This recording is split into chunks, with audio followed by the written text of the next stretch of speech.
So a bit of background about Islam in West Africa. It's unique for a couple of reasons.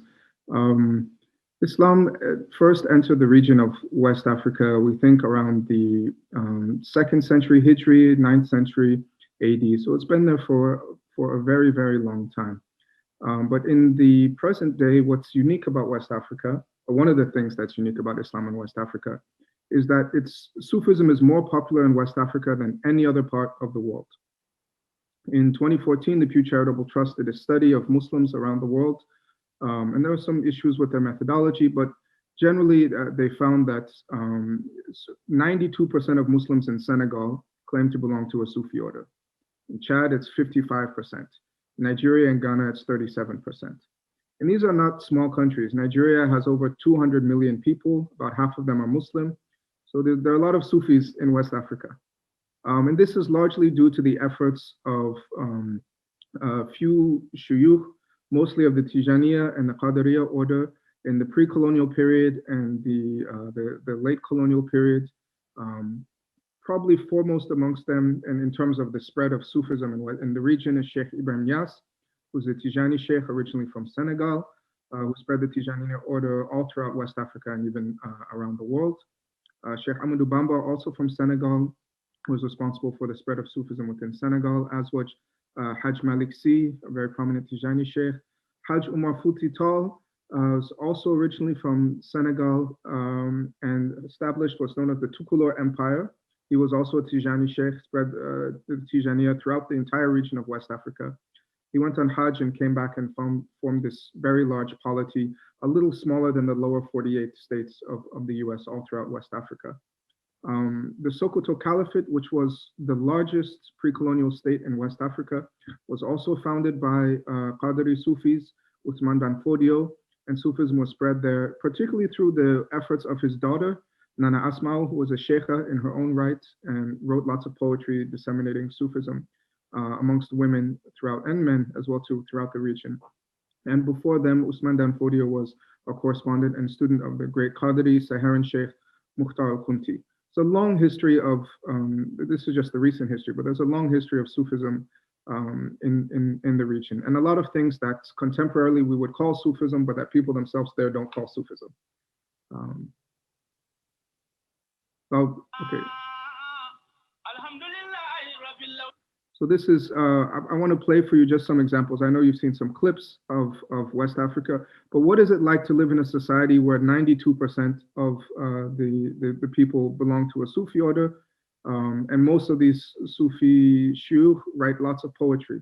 One of the consequences of that is that social spaces are filled, the kind of soundscape is dominated by poetry, by Sufi poetry, typically Arabic poetry in praise of the Prophet, Madih poetry, which is what we're going to speak about today. So I'll just play you a few examples of that and then get into that, just so you can hear what it's like to live in West Africa.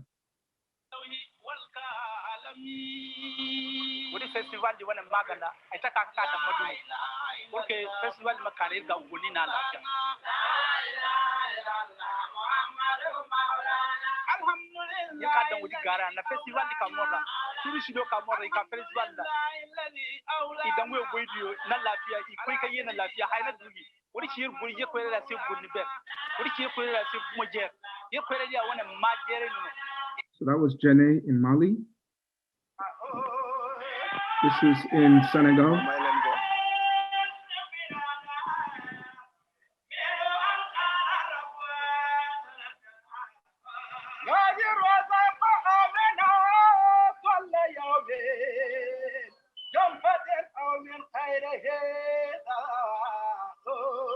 So what's amazing about this video is there's a man selling shoes on the street, and he and this man up on the roof are trading verses of this well-known poem in Arabic in praise of the Prophet. This is not an uncommon occurrence in Senegal, at least. This is Nigeria, and this is again a kind of muasharat. People are trading verses back and forth.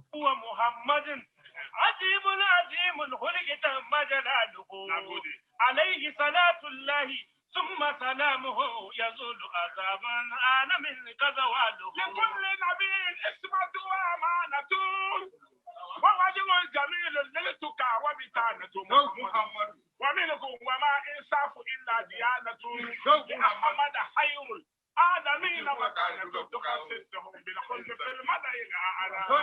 النبي محمد جمادات هذا الكون تدري محمد خذ العجب ولا عجاب من بعد عرفه محمد لم يعرفه غير إلهه يضيق جميع الكون عن عمل كونه محمد رسول الله في رسلي من بلغا شبيه شبهه الفاظ هذه كاكاتي زوتي يبدا تسوع النبي الله بيكون الله اكبر في رسلي من بلغا عيشني حرام حرام حرام حرام عليك النار كلب احبه رسول كريم فافاك تربه وانت الاغوال الكيامه بقواسم فني من املاذ ومن قد استفى المصطفى من مصطفى وصفى قد استفى المصطفى من مصطفى وصفى ذا المصطفى وصفه من اجل قربه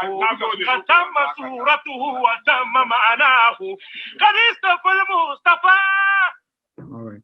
So there are many more examples of this in every country in West Africa, Mali, Mauritania, Senegal. These poems are recited at naming ceremonies. They're recited every Thursday night, every Friday, sometimes every night in some circles.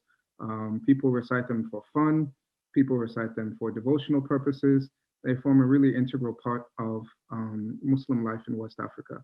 But despite the kind of ubiquity of this poetry, it's been largely ignored, at least in Europhone scholarship. And I think there are a couple of reasons for that. One is this colonial myth of Islam noir, which is the idea that African Islam is somehow different from all other forms of Islam. And in Rudolf Ware, my colleague's formulation, this Islam noir is described as Arab culture plus Islam equals Islam, but African culture plus Islam equals some kind of strange syncretic thing, and which is completely not the case. So there are these colonial categories that separate Africa and Islam as if they're separate and things. When that's not the case. The first hijrah was to Habasha, was to Abyssinia. Islam is older in East Africa than it is in many parts of the Arabian Peninsula. And Islam is just as old in many parts of West Africa as it is in many parts of the Middle East. Moreover, when determining relationships amongst Muslim communities, what really matters is isnad, the chain of transmission, not race or geography. But because of the way in which academic disciplines have been set up based on these kind of colonial and racial categories, they treat sub-Saharan or Black Islam as its own separate thing, as being somehow separate from quote unquote real Islam of North Africa and the Middle East. And I'm sure you in South Asia have some experience with these problems. So because of this, many people who focus on Africa until very recently didn't have specialization, especially in sub-Saharan Africa, didn't have specialization in Arabic, didn't appreciate Arabic literature and the connections between West Africa and other parts of the Muslim world. Conversely, most people who focus on Islamic studies or Arabic literature didn't look at West Africa as an important place of Arabic literary production. Similarly, they didn't look at places like South Asia, Southeast Asia as well, and there's amazing Arabic literature coming out of those regions as well too. And those people who do look at African literature tend to only look at Europhone literature produced in English and French. But there's a lot of incredible literature, particularly Islamic literature, being produced in Arabic and other African languages. Another reason why this kind of literature has been understudied is this kind of divide or seeming opposition between the categories of devotional literature and things that are literary and intellectual. And even myself, astaghfirullah, when I first started reading this kind of poetry or hearing it, I said, okay, I get it. The Prophet is so great and you love him so much, sallallahu alaihi wasallam. That's wonderful. But is there anything of real intellectual substance here? Or is it just, I love you so much, you're so great, God made you the best, and so on and so forth. But when I actually started to, and when I grew up, and when I actually started to read these poems in depth, I found actually some of the most creative, deep, and actually direct doctrines of Ma'rifah, of Sufi cosmology, of epistemology, are contained in this poetry. So the devotional is not the opposite of the literary and the intellectual. And in this genre, They go completely together. There's no separation of them. Another issue in appreciating this poetry is the kind of modern notion of literary originality. So a lot of this poetry reuses a lot of the same tropes and images that you'll find in Sufi poetry going back to, let's say, Mamluk Egypt, Ibn Farid, and Arabic Sufi poetry, like that. What makes a good poem in this tradition isn't necessarily one that's individualistic or innovative or new, but rather one that uses the repertoire of stock images, tropes, in a creative and surprising way. Much as you have in, let's say, classical Arab music or classical Hindustani or Carnatic music, where you have the rags or you have the maqams. People aren't trying to invent a new maqam. You have the systems, the melodies that work very well, and what makes a good composition is combining those in interesting ways. And so because of, in modern literature, there's a strong emphasis on kind of individual originality, whereas originality and creativity work differently in this tradition. So that's been another obstacle to appreciating this tradition. Also, there's no real popular Western analogy I could think of for this tradition of praise poetry. And several people have noticed that it's very difficult to translate panegyric poetry in a kind of modern Western context. It's something maybe you could think of like a biopic, like a movie about Abraham Lincoln, or a campaign commercial for a politician, maybe hymns, but none of them quite capture what's going on in this panegyric poetry.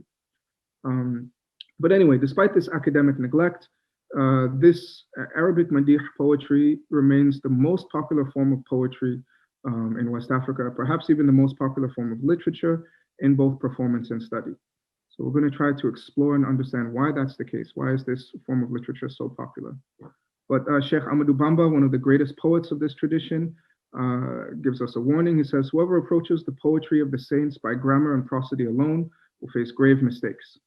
So in order to understand these poems, in the words of Goethe, we have to go into the poet's world and understand West African Sufi poetry and the world from which it comes. So in West African Sufism, poetry is a major part of the spiritual path.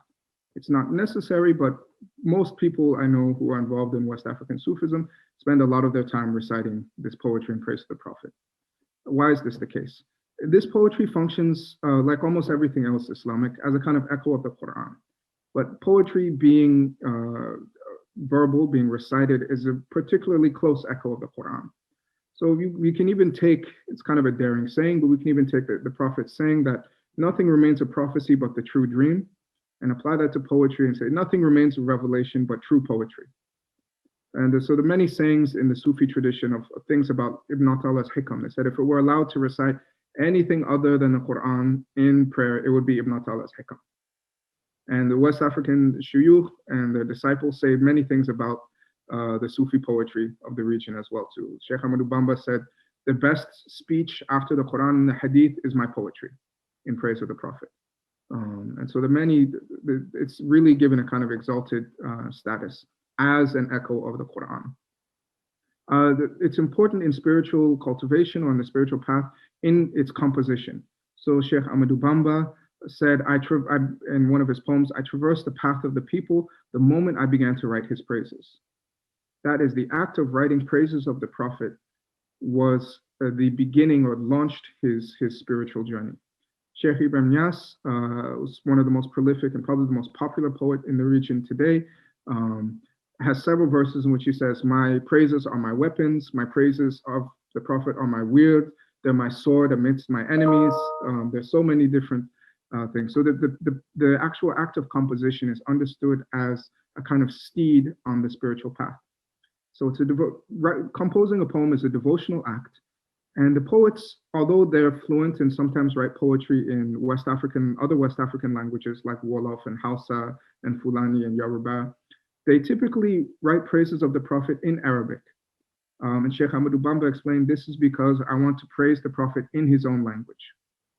And the function of this poetry in composition and as well in listening is, this is the title of several poems and collections of poems in the region, Taysir al-Wasul ila Hadrat al-Rasul, facilitating union or arrival at the presence of the messenger. That's what this poetry is all about. And the composition of the poetry, if any of you have ever composed a poem, about anyone or anything, you know it requires intense focus on the object of the poem, and usually, especially if it's praise poetry, engenders a great deal of love. So both comes out of love and increases love for the one whom you're composing a poem about. This is why composition is such an important part of the spiritual path for West African Sufis, and really Sufis everywhere. Recitation is also very important. Many of these West African shuyukh and poets have said things like, I've put things in my poetry that I haven't put anywhere else. Sheikh Ibrahim said, my praises of him are my traces. They're the things, they're my legacy, they're the things that I've left behind. Anyone who wants to truly know me and my state should look at my poems. So there's understood to be a presence of the poet, of the poet's realization and spiritual knowledge, and the one being praised, and the prophet in the poetry. So people will carry, just as people sometimes carry around copies of the Quran, or copies of Qadiyat Shifa, or copies of the Burda, things that describe the prophet for protection, because they understood to have some of the barakah of the prophet with them. The same is true in West Africa. People, when they go on journeys, will take a collection of these poems with them, because they're believed to contain the barakah both of the poet and the one being praised in the poetry, the prophet. And this has a lot to do with the idea of lisan al-hal, the tongue of the state. So these poets were, most of them, many of them considered to be realized spiritual masters, are in a particular hal. They capture that hal, that spiritual state, in a poem. And then in listening to that poem, in reciting that poem, it can help put you into that same hal. Just as a musician, even contemporary musician like Adele or something, she breaks up with her boyfriend, she writes an album of heartbreak, and you listen to it and you start to cry too, because you feel her hal. The same thing, it works the same way with this kind of poetry. And the way in which this works is a kind of what in a hadith is termed illicit magic, sihrun halal, or the alchemy of poetry. It's a kind of magic combination of rhythms and sounds and images that transforms the soul and transmutes it. And the formal beauty of the poetry is important to this as well too. The formal beauty of the poetry in its recitation leads to a kind of joy and inshirah and expansion.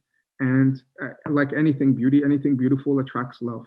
And so it attracts the love of the listener, the love of the reciter, and increases your love for the one being described.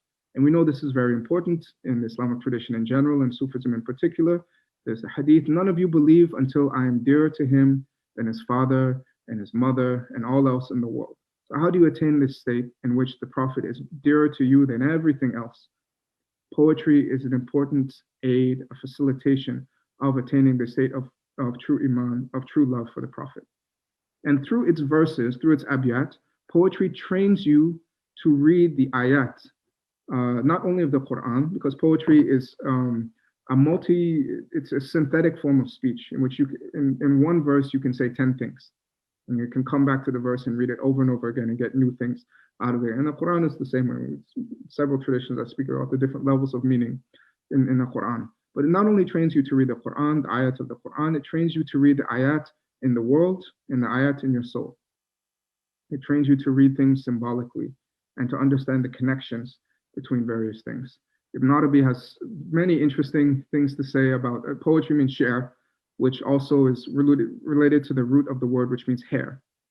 And so he describes these raqa'iq, these subtle connections that connect everything in the cosmos, everything in creation, as kind of thin threads of hair. And poetry traces out like strands of hair, connecting everything in the cosmos.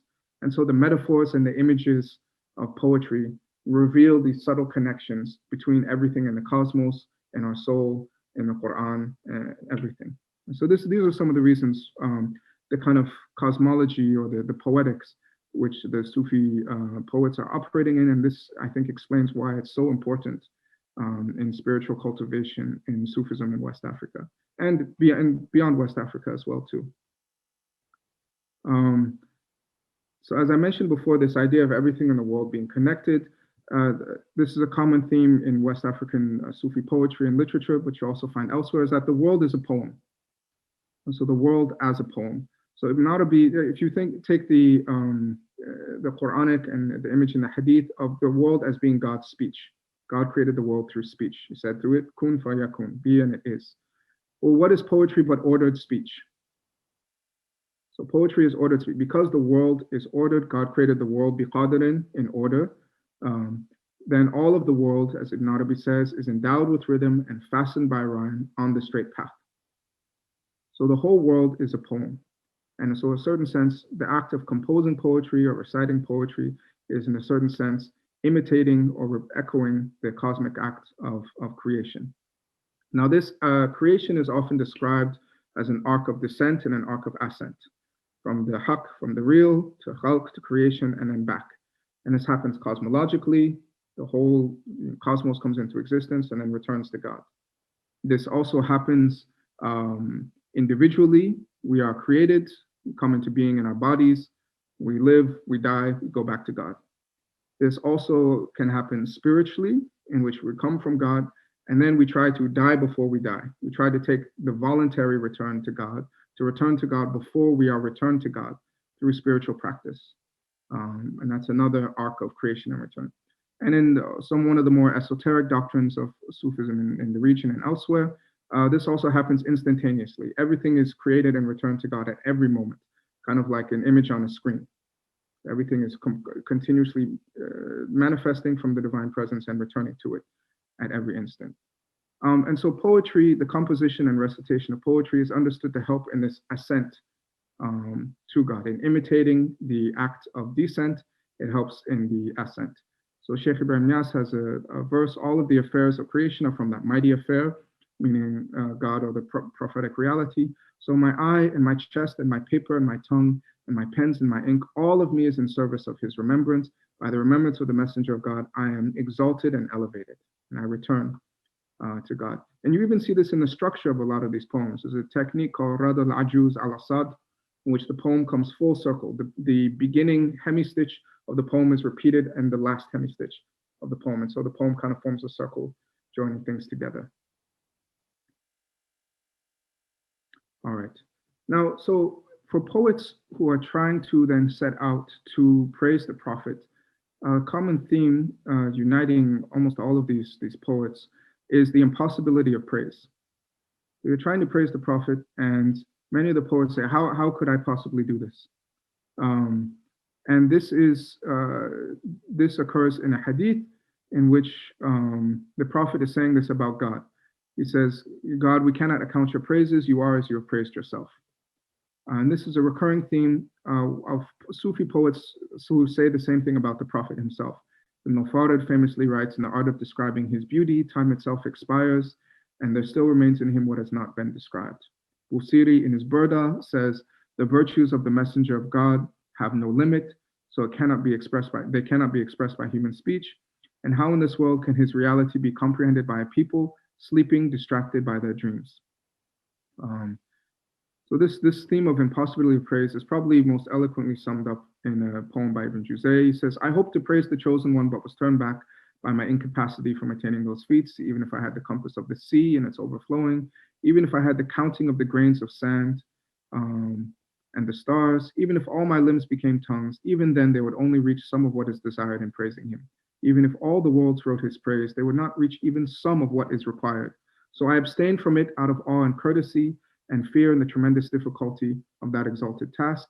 Perhaps there is eloquence in silence and perhaps cause for reproach in speaking. So this is an interesting paradox. He's praising the Prophet by saying how impossible it is to praise the Prophet. And he's saying, so I didn't even try while he's trying to do it. It's a kind of apophatic speech. In one of his most popular poems, Sheikh Ibrahim repeats the same sentiments. How can I praise him for whom Jibril, the trusted spirit, was a servant throughout all the nights? How can I praise him when the entire cosmos is but a ray of his brilliance? And that's the beauty of man. How can I praise him when the seas and the rain are but a speck of his generosity? How can I praise him when all knowledge is but a drop from his tremendous river? How can I praise him when God himself has extolled him, bestowing everything upon him in totality? How can I praise Muhammad when he is the spirit of praise, and the strongest of his praisers are exhausted? How if you incapacitated all and extinguished all thoughts?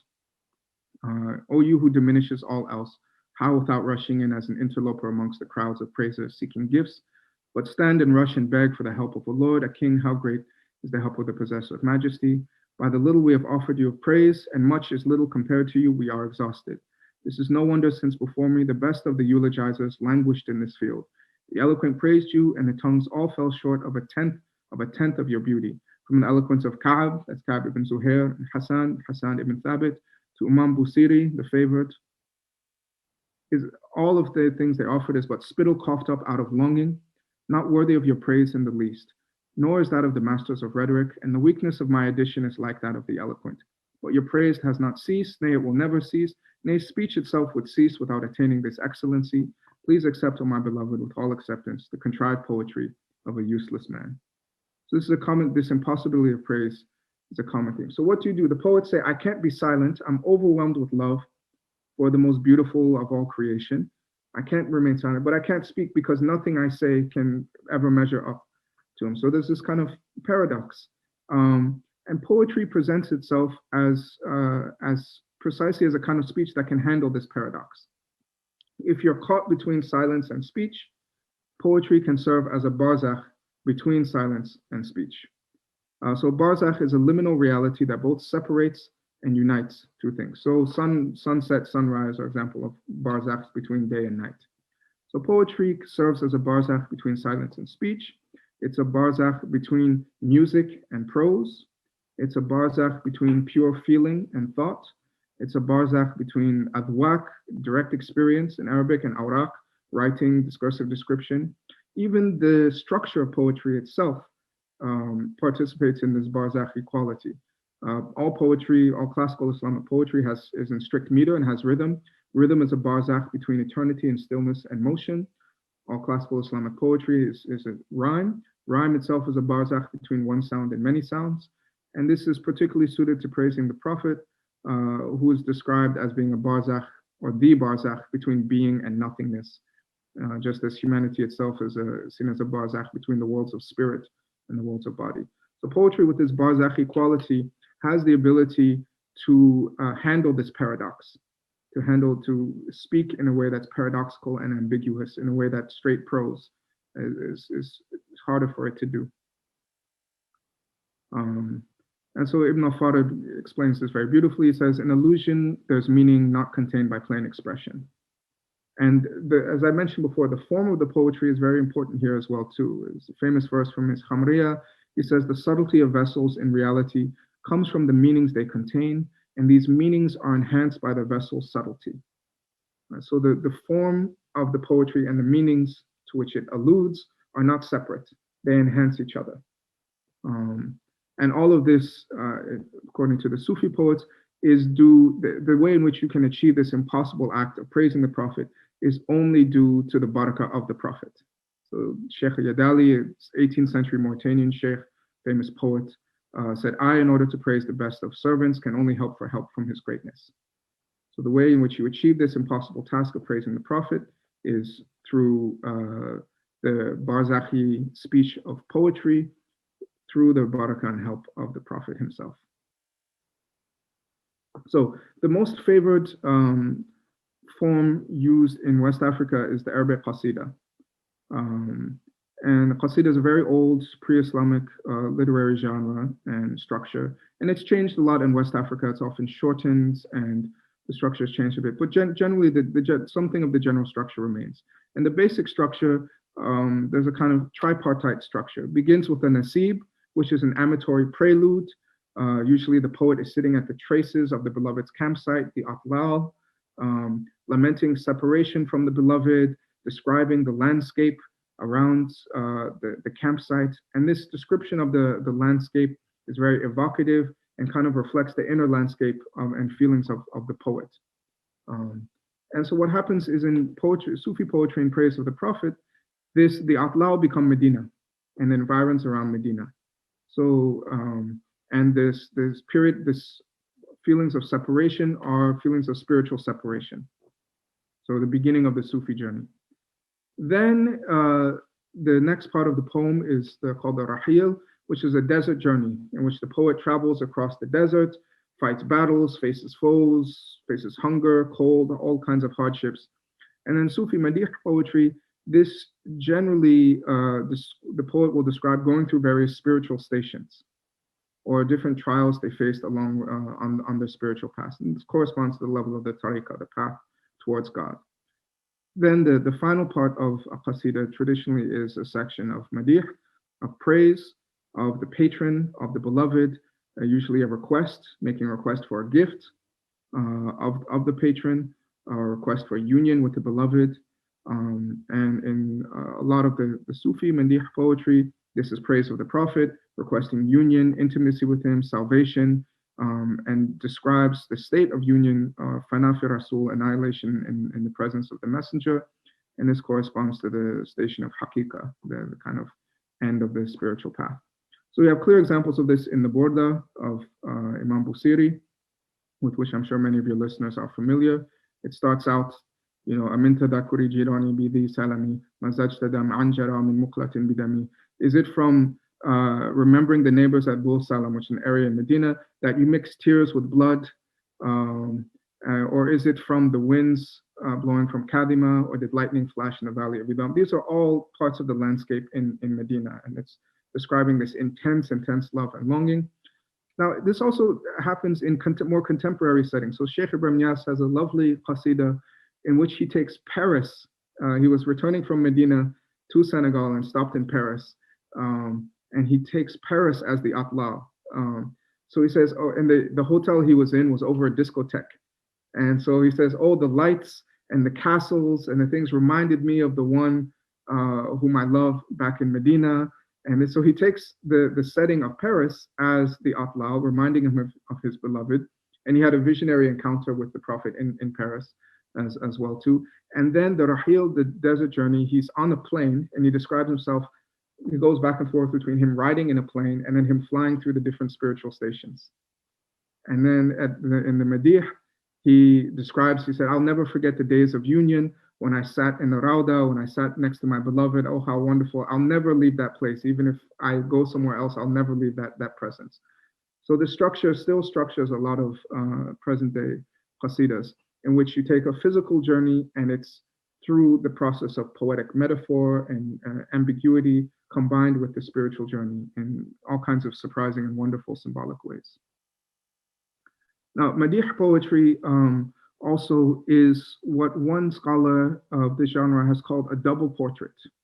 So the panegyric is both a portrait of the patron as well as the poet's own self-portrait in the same, kind of double portrait. Portraiture is a representation, and portraits express an intended relationship between the portrait image and the human original, mediated by the portraitist. So when one is doing a portrait, whether it's verbal or visual, you are creating a representation of the object of the portraiture, but in doing so, you're also inscribing yourself into the portrait.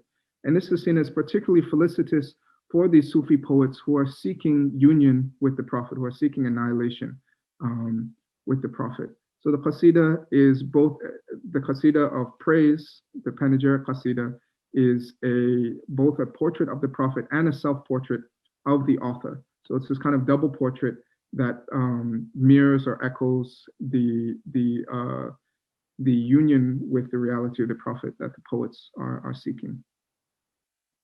There's some images depicting this. This is an image of Sheikh Ahmadu Bamba, but all of him is poetry. Yeah. Okay, Sheikh Ibrahim says this explicitly in one verse. He said, if they were to depict me in reality, they wouldn't see anyone save that beloved in whom we are delighting. Right, so my reality is the same as the reality of the beloved. And so the depiction of Prophet ﷺ in the poetry also depicts that of the lover annihilated in him. All right. So now I'm going to briefly talk about the different ways in which praise poetry functions as a dua, supplicatory prayer, as a kind of hilya or talisman or icon, as a form of dhikr, invocation, as a mode of wujud, being or consciousness, and as an embodiment of the insan al-kamil, perfect human being. Well, one way I like to describe the way this praise poetry works is as a lullaby. So I spend almost all of my evenings now singing lullabies to my children, trying to, through the rhythms and rhymes and melodies, trying to change their state of consciousness and put them to sleep so I can go do the things I need to do, clean up the kitchen or something. And praise poetry works in a similar way, through its rhymes, through its metaphors, through its allusions, through its melodies, through its rhythms. It tries to change the state of consciousness of the listeners, but instead of putting them to sleep, it tries to wake them up to the prophetic reality, but potentially within themselves. Okay, so poetry, this praise poetry functions as a dua. Sheikh Yadali quotes a tradition of the Prophet, which I've been unable to locate elsewhere, which says, anyone who composes praise of me, the Prophet saying this, even if it is just one verse, I will intercede for him on the Day of Judgment. So the composition of praise poetry is a dua, a request for intercession. There's several interesting eschatological hadiths about the Yawm al-Qiyamah, in which the Prophet is carrying the Liwa al-Hamd, the banner of praise, and praises God with praises that have never been heard before, never been uttered, no ear has heard, no tongue has uttered before. And as a result of these praises, is able to intercede for all creation. And so there's a close connection between praise and intercession in a lot of these hadith. There are also many hadith about dua that say things like, your dua is suspended between heaven and earth until you invoke prayers on the Prophet, or until you praise the Prophet. And then that's their key, that's their easy pass to make it all the way through. So the praise poetry is very, very closely connected to dua. And I think Attar has a lovely verse which says this. He says, what generous love his wisdom here displays. His part is mercy, ours is endless praise. So our job is to praise, his part is to have mercy on us.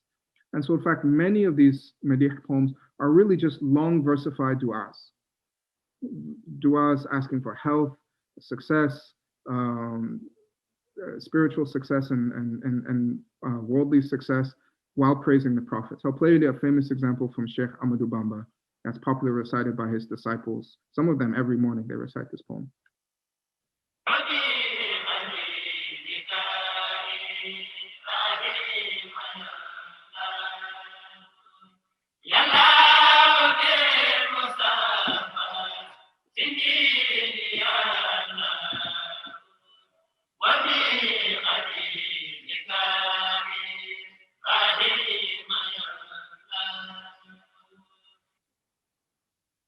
So that's just an example of one of those. Now this poetry also functions as a kind of hilya. So hilya is a description of the appearance and character of the Prophet. And it's very important in the process of takhyil, of forming an image, an imaginal image of the Prophet, which is very important in a lot of devotional traditions. So there's a hadith sometimes cited that says, for him who sees my hilya after death, it is as if he has seen me himself, and he who sees it longing for me, for him God will make hellfire prohibited, and he will not be resurrected naked at doomsday. And so the poetry itself then functions as this kind of hilya by tracing the outlines of the appearance and the character of the Prophet and provoking longing for him. It functions in this as a kind of iconic talisman, devotional aid. So Sheikh Ibrahim wrote, he said, my writings, similarly of his poetry, said, my writings are joy to mankind, and whoever sees me or my writing will not be miserable even for a day. I have not said this without permission, and I keep a secret not divulged by other than me. And this, all of it is from love of the Lord of the messengers. Upon him be the blessings of God, and may his affair be elevated. So a lot of this poetry you'll see describes the appearance of the Prophet in great, great detail, his appearance and his character, as a means of helping to form this imaginal image of the Prophet in one's mind, and even to encounter the Prophet in dreams. Certain poems are recited, shuyukh will give them to disciples to recite every day until they see the Prophet ﷺ in a dream.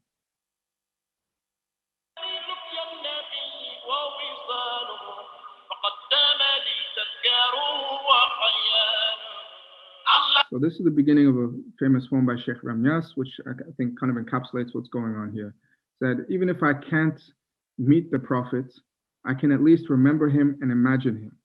And this poetry is very crucial in this process of takhyil, of creating this imaginal image of the Prophet, which one can engage and encounter. Another poem of Sheikh Ibrahim is very popular.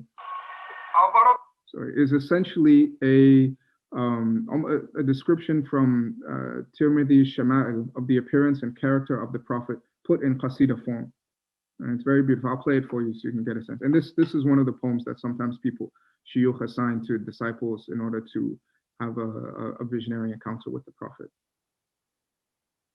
بدعنا والمرابيع يلمعون فأمن راء يلمع البرق يلمع لمحت بوهن ويقيجت صبابة ورقراق دم سعد الحي تجون تذكر أيام الصبا ما قد مضت ولم يبق إلا لوعة وتوجه سقى الله أرضا بالمدينة إنها محط رحال في خلقها يرجعون ديار حبيب الله وهو أمينه ديار بها تلفى المرافق أجمعون ديار لمن هوى الفؤاد بحبهم وتنكر للقلب مرا ومرتون ديار لهذا الخلق خلقا وخلقة ديار لمن في خلق يوقي ويمنع وأكرمهم نفسا وصيرا ونباتا وعلما وأدبا وألقى وأمشا فقد كان خير الخلق فخما مفخما وذو هيبة والمشي فيه تقلع وأظهر لون الرجل عين دار بعين ما إن الضميلات ترتع. Okay, so it goes on describing all of the appearance of the Prophet that you'd find in the Shama'il, and very beautiful verses. So this poetry also functions as a form of dhikr. And generally in the Sufi tradition, and this is made explicit in West African writings, dhikr works based on the idea that the madhkur, the invoked, is present in the invocation, the dhikr. And the invocation unites the invoker, the dhakir, and the invoked.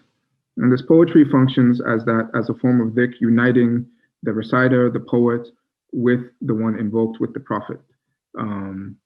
And this is in conformity with, following the verse, verily God and his angels invoke blessings upon the Prophet, O you who believe, invoke blessings upon him. And several other places invoke blessings upon him abundantly. And the hadith says that no one invokes blessings upon me, but God invokes 10 upon him.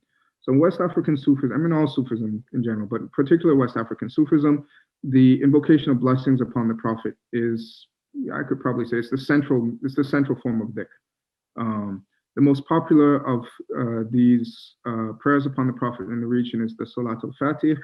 Allahumma salli ala Sayyidina Muhammadin al-Fatih lima ughliq wal khatim lima sabaq nasr al-haq bil-haq wal hadi ila siratika al-mustaqim wa ala alihi haqqa qadri wal miqdar al-azim. This poem is this prayer upon the Prophet is ubiquitous. It's all over the place, and you find it all throughout the poetry of the region. You find a lot of poems rhyming in qaf, with this qaf sound, invoking a lot of the images from this, because this qaf sound is one of the most prominent in this prayer. And many of the, in fact, I say most of these poems contain many verses that are simply alayhi salatullahi thumma salamuhu, upon him be the blessings of God and his peace. So literally in reciting and composing the poems, so you're invoking blessings on the Prophet and participating in this act of dhikr. So I'll play you a few examples of this. Also, in the recitation of the poetry, usually it's recited in a kind of call and response. So the lead reciter will recite the verses of the poetry, while the chorus, everybody else will recite either a standard phrase invoking blessings on the Prophet, or doing their own dhikr of the shahada, la ilaha illallah, or saying something like Allah, Allah, Allah. So you get this kind of multiple forms of dhikr combined in poetic performance.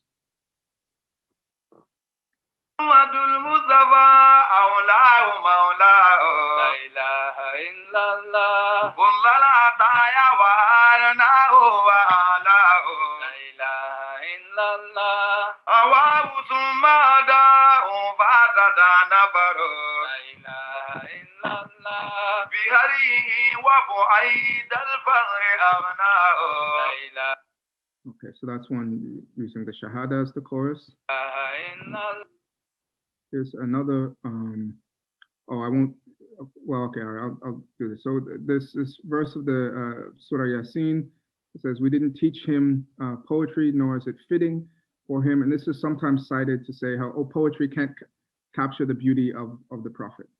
Not just that the Prophet didn't recite poetry, and the Quran is not poetry, but as great as we try with our poetry, it can never capture the beauty of the Prophet.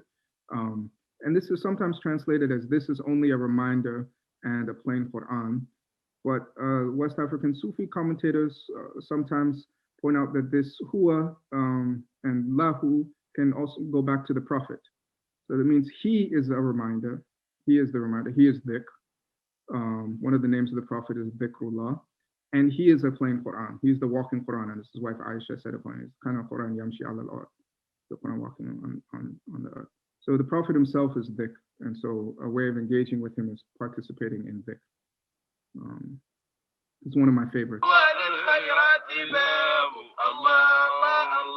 وهو أكل وأمان الله الله الله وطعام وشراب الله الله الله وهو كنز الله الله الله وهو نور ولباب الله الله الله إن أرضا ليس بها الله الله الله حب طالب الله الله الله وقلوبا ليس بها الله الله الله حب طال خراب الله الله الله فليكن في كل قلب الله الله منها طال صاب الله. I can just go on listening to that for hours and hours. So this is a rough translation of this. I tried to translate it matching the kind of meter in which they were singing it. Loving Taha is delightful. How lovely is that great noble. He's the treasure of creation, and to all goodness a doorway. And he's peace in our protection, and he's food in our refreshment. He's a pearl and he's a treasure. He's the kernel and quintessence. A land without love of Taha is a wasteland so forsaken, and hearts without love of Taha are ruins wrecked and desolated. And in each and every heart is a portion of Taha's passion. He's the soul's enchantment truly, and he is the answered prayer. No beloved can distract you from him, no hearts, no violence. Without that, I don't care at all for any blessing or torment. It's a lovely little prayer that's usually a poem that's recited in between invocations of Allah, Allah, Allah, or other things like that. And most of this Madih poetry is recited kind of as a form of dhikr with invocations of Allah or the Shahada or blessings on the Prophet in between their verses. And the verses themselves are also forms of dhikr. I mentioned the Salatul Fatih before. This is a translation of it. O God, blessings and peace be upon our Lord Muhammad, the opener of what was locked, and the seal of what came before, the helper of the truth by the truth, and the guide upon your straight path, and upon his family in accordance with the right of his rank and tremendous degree. And I mentioned this poem, this prayer appears in the poetry of the region in many ways. More than one poet has even written an acrostic poem of this prayer. So the first letter of the first verse is the first letter of the prayer, and the second verse begins with the second letter of the prayer. So I'm reciting the poem, you're reciting the prayer. But one of the most popular poems from this West Africa, this Sheikh from Nigeria, from Kano, Abu Bakr Atiku, so popular they even wrote it in calligraphy outside his house in Kano. Is closely connected to this prayer. It alludes to it in several different ways. So I'll read it briefly for you here. My praise of him is in silently bowing down my head, not in what I can write down on paper. So what can I say in praise of someone whom the Lord of the worlds has described as the most exalted in character? So this is a reference again to the impossibility of praising the Prophet, while paradoxically doing so by declaring it impossible. Say whatever you want in praise of him, provided that you describe him as a servant of the Creator. And this is a reference to a verse of Busiri's Burda, which says, leave aside what the Christians have said of their prophet, otherwise praise him however you want. Say his servant, his friend, his beloved, his pure one, the opener of all locks, again a reference to this prayer, the master of all noble messengers and the best among them. He's the origin of all creatures without exception, the handful of divine light, which from the time before Adam has been distributing God's sustenance. Everything without exception was brought into being from his light, the origin of all origins, the seal of those who have come before. And these come from descriptions in later Shama'il literature describing the Nur Muhammadi, the light of the Prophet. And then the seal of those who have come before as a reference to get back again to the prayer. He's the essence of the truth, his talisman, and a succor for us with his subtle assistance. This reference to a talisman here is a reference to another prayer upon the Prophet in the Tijani tradition called the Jawharat al-Kamal. He is his oil, his niche, his lamp. He is his glass hidden from people's eyes, reference to the famous Ayat an-Nur, the light verse of the Quran. He is his magnetic lodestone who attracts the hearts to the presence of the Creator, the secret of theophany, the secret of his God. He's the secret of his Lord, the uncreated, the everlasting. He is the straight path, Muhammad, who obliterates error through his radiant light. So you can see how this poetry combines all of these different references in a way that you can sing and hum along to. All right, so now praise as being, praise as wujud. The act of praise is in a certain way equivalent to or echoes the very act of creation, of existentiation. And you find this in a lot of West African Sufi texts, again, and also in Ibn Arabi, the works of Ibn Arabi and the school of Ibn Arabi.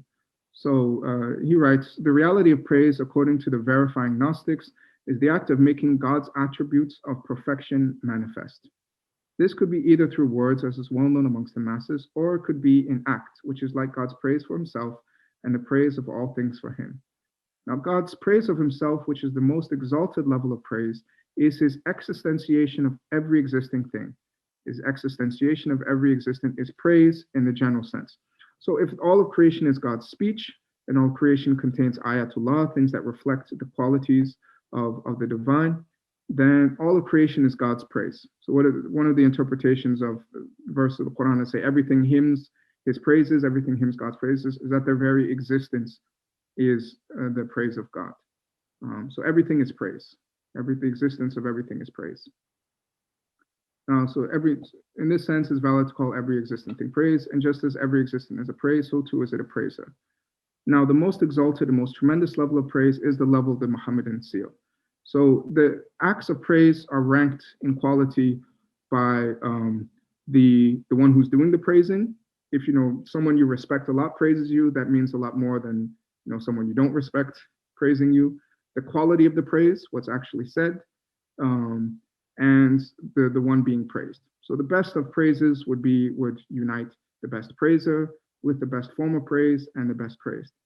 And so the Prophet Muhammad, in this sense, is existentially the best form of praise, because the best praiser is God, and the best praise is the best of creation, the Prophet, and the best praised, again, is God himself. So the Prophet Muhammad is the best praiser, brings together the best praiser, the best praised, and the best praised. So he is the best form of praise.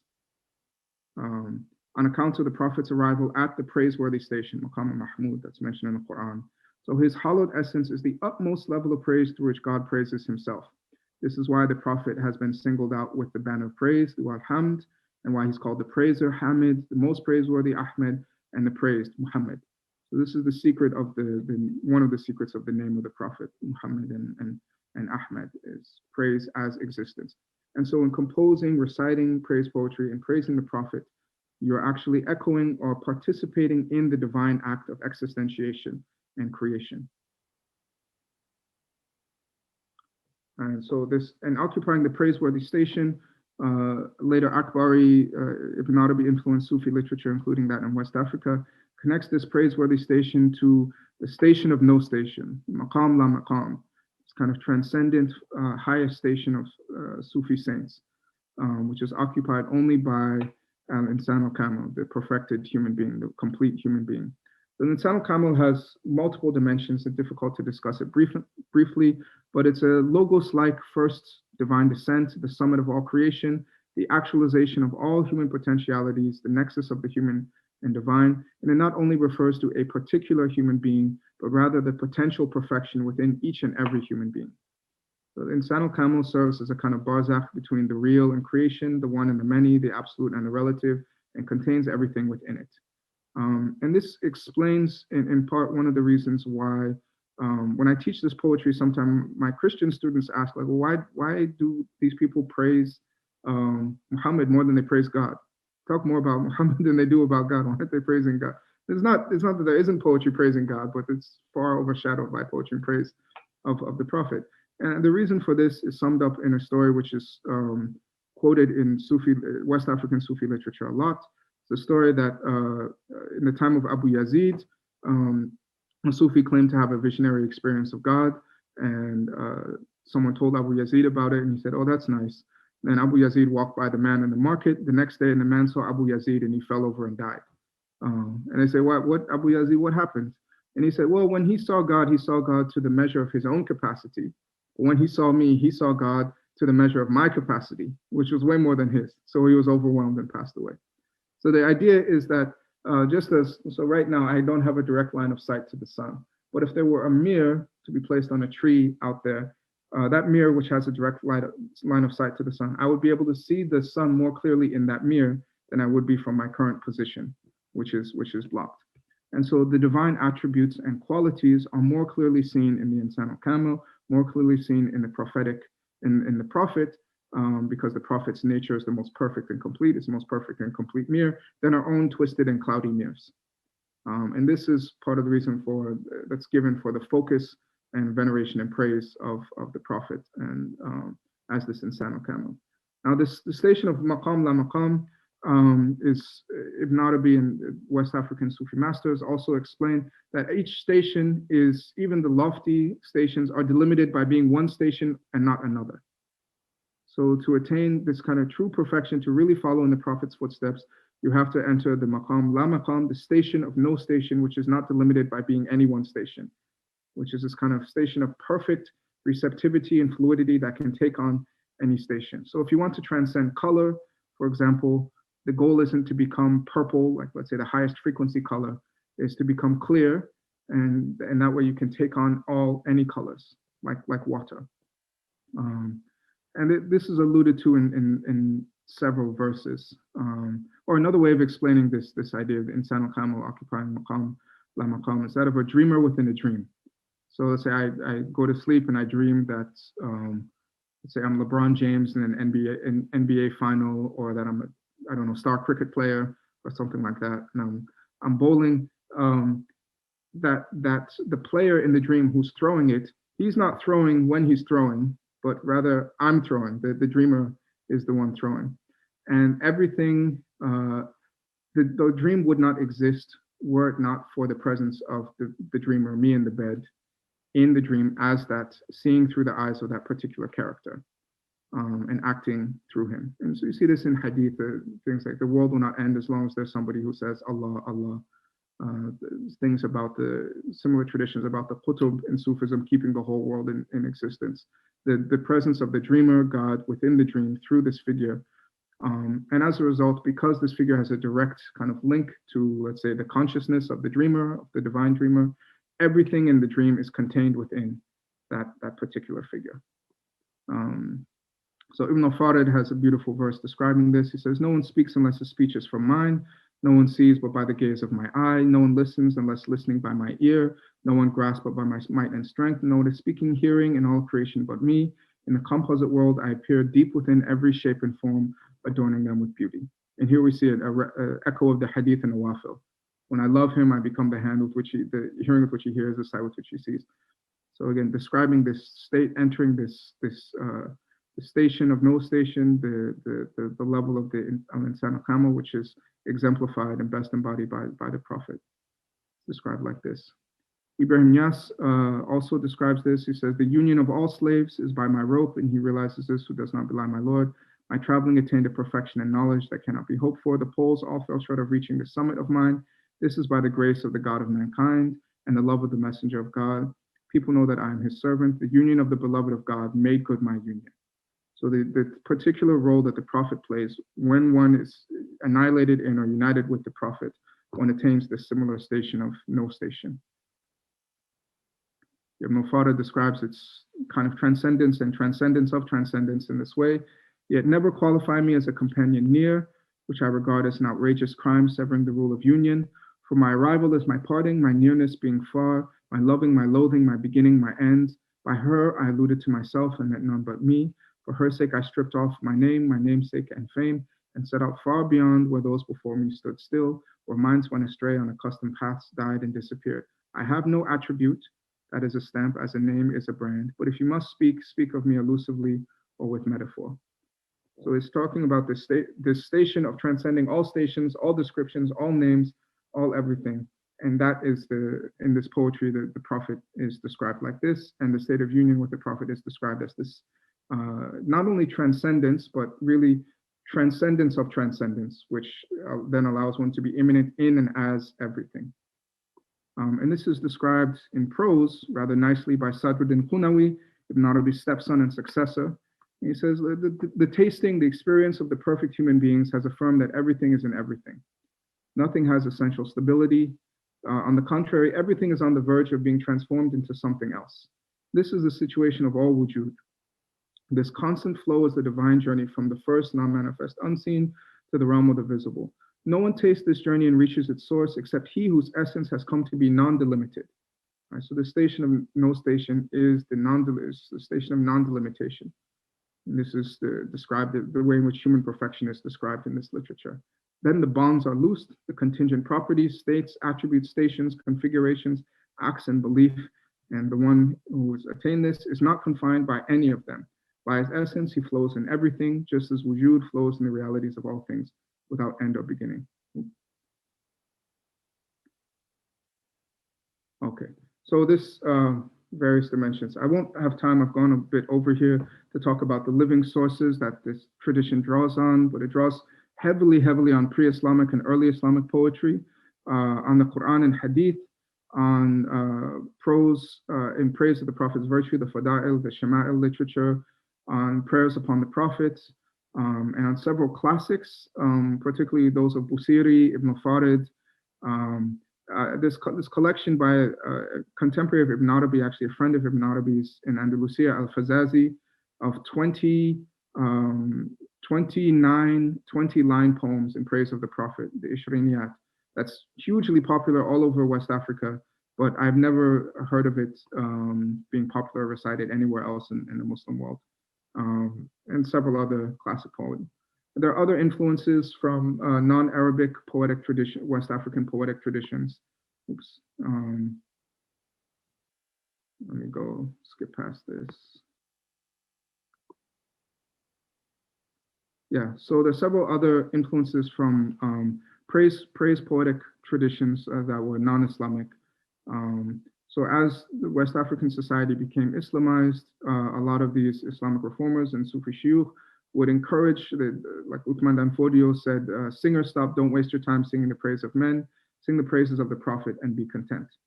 So the famous, very famous traditions of praise poetry and singing, the famous griot tradition of West Africa, the Jellies would sing the praises of the kings of the Mande Empire.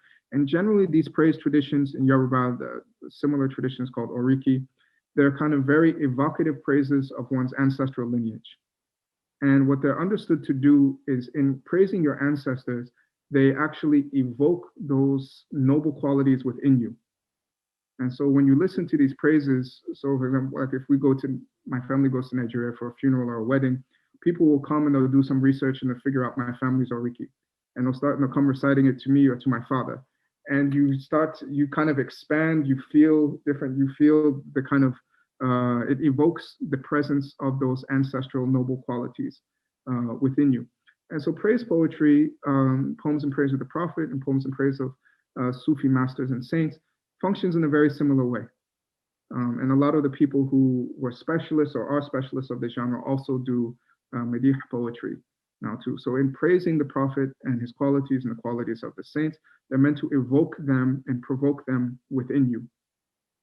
There are other interesting features, like some West African Arabic Madih poetry uses non-standard meters drawn from West African musical traditions and other poetic traditions too, but I won't get into that.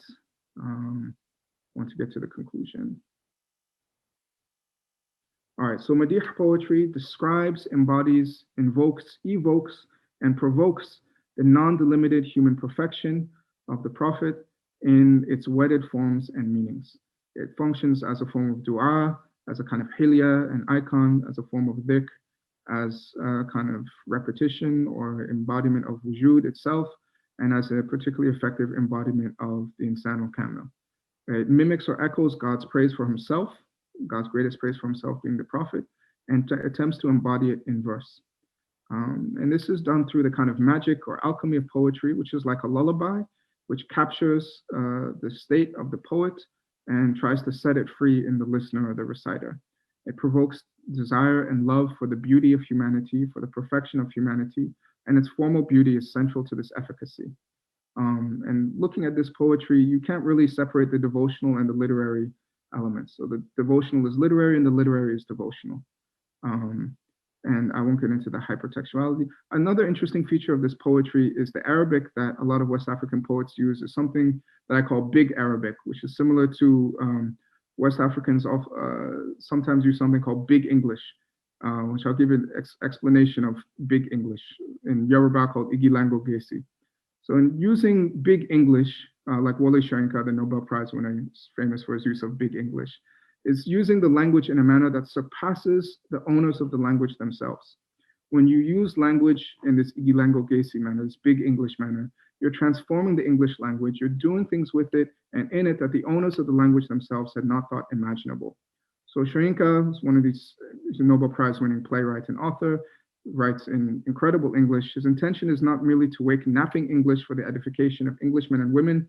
His intention is to take the English language to areas of being that the owners of the language had not thought imaginable, or which is the same thing, had once thought imaginable, but had irrevocably lost and can recover now only if they have the humility, the grace, and the self-interest to make themselves receptive to this fundamental aspect of world literary and intellectual history in the 20th century. So I'd argue that the West African Arabic poets are doing the same thing here. They're trying to use the Arabic language in ways in which it is no longer commonly used in many places in the Arab world. And they're trying to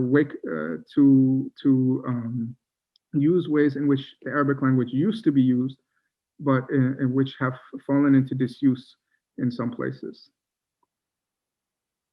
Another important note is that all genres of literature, all literature itself, assume a kind of anthropology, assume an idea of what a human being is.